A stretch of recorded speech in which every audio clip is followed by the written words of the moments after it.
कुशवाहा।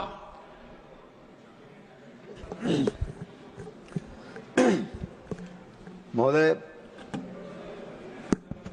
मैं अपनी पार्टी राष्ट्रीय लोक मोर्चा की ओर से इस बिल के समर्थन में बोलने के लिए खड़ा हुआ।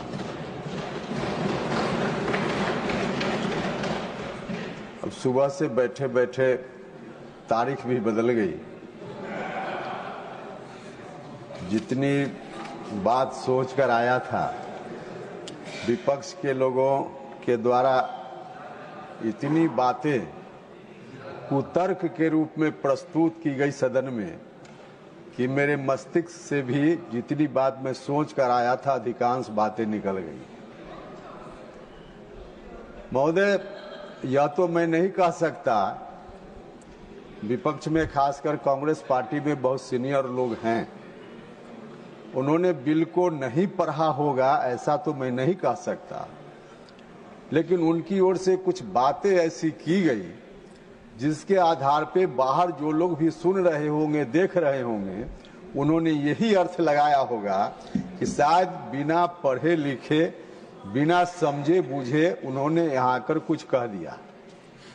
अब एक माननीय सदस्य हैं कांग्रेस पार्टी के, बहुत सीनियर सदस्य हैं और कानून के भी बहुत बड़े जानकार हैं, ऐसा कहा जाता है। और उन्होंने कहा कि बिल में ऐसा प्रावधान किया जा रहा है कि अब हिंदुओं का बहुमत हो जाएगा उसमें और मुसलमान भाई अल्पमत में आ जाएंगे।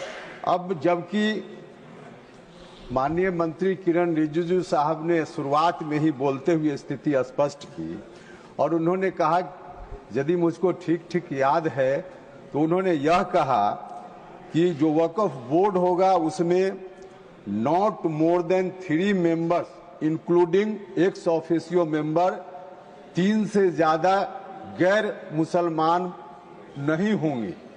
उन्होंने परिषद काउंसिल के बारे में कहा कि इसमें not more than 4 including ex officio member गैर मुसलमान नहीं होंगे।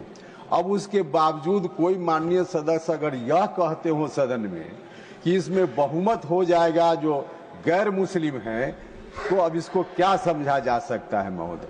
कब तक देश को गुमराह करते रहिएगा? यही करते करते तो कहां से कहां चले आए। अब हम नहीं चर्चा करेंगे कि महाराष्ट्र से कहां चले गए, हरियाणा से कहां चले गए, दिल्ली से कहां चले गए, अब बिहार से भी तो गए हुए हैं ही, आगे भी उसी स्थिति में आप रहने वाले। महोदय, अब विपक्ष में होने का यह मतलब नहीं है कि सरकार कोई अच्छा भी काम करे तो आप उसका विरोध कीजिए। सरकार कभी अच्छा काम करे तो पीठ भी थपथपाने का काम कीजिए। अभी एक माननीय विपक्ष के नेता ने बहुत अच्छा सुझाव दिया, मैं भी उस सुझाव का समर्थन करता हूं। बोध गया टेम्पल जो एक्ट है, उस एक्ट के तहत जो व्यवस्था है उस व्यवस्था में बदलाव करने की उन्होंने बात कही। लेकिन साथ ही साथ मैं उनसे जानना भी चाहता हूं, अब इस बिल में गैर मुसलमान कुछ सदस्यों के लाने की बात हो रही है, तब उस पर इनका गंभीर ऐतराज है। और जो बोध गया टेम्पल एक्ट है, वह टेम्पल एक्ट कब आया था? 1953 में, आजादी के बाद 1953 से वह एक्ट प्रभावी है। उस वक्त जो एक्ट आया किसने बनाया था?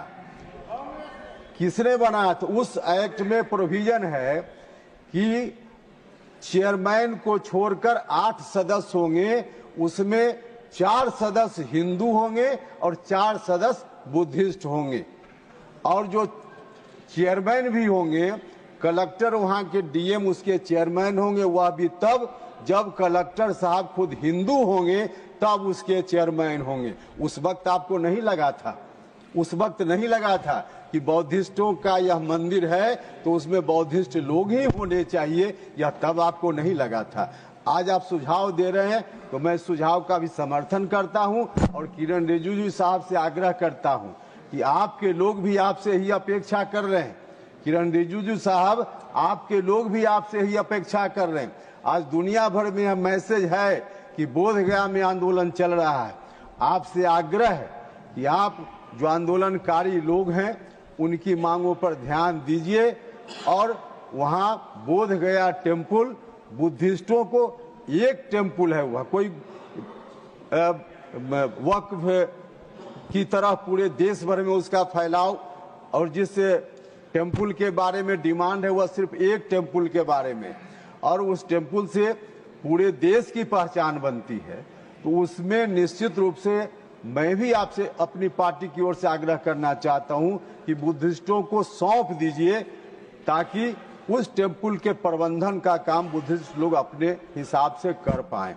महोदय, विपक्ष के लोग जो सरकार ने कहा कि किन कारणों से हम यह बिल ला रहे हैं, उन कारणों पर चर्चा इन लोगों ने बहुत ही कम किया है।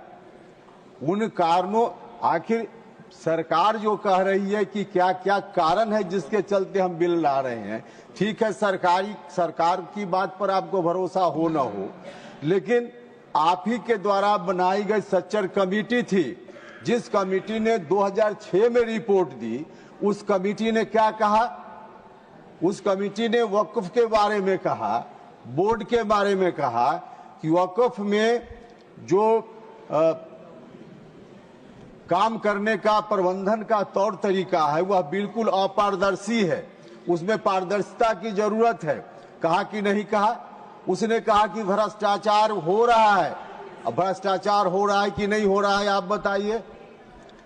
उसने कहा कि इसमें कुछ लोगों का निजी कब्जा है, जो संपत्ति है उस संपत्ति का उपयोग जिस काम के लिए लोगों ने डोनेट किया उस काम में नहीं हो रहा है। उस संपत्ति का उपयोग कुछ लोग अतिक्रमण करके निजी काम में उसका उपयोग कर रहे हैं।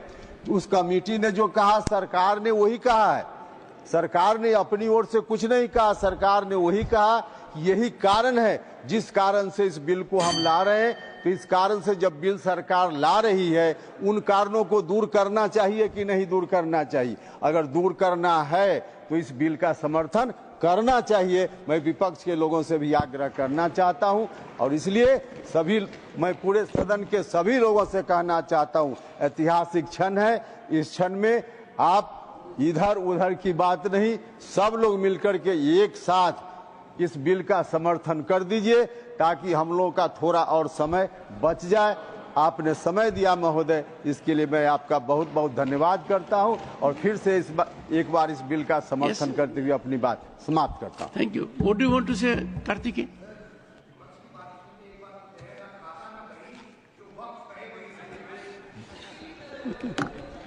किरण चौधरी।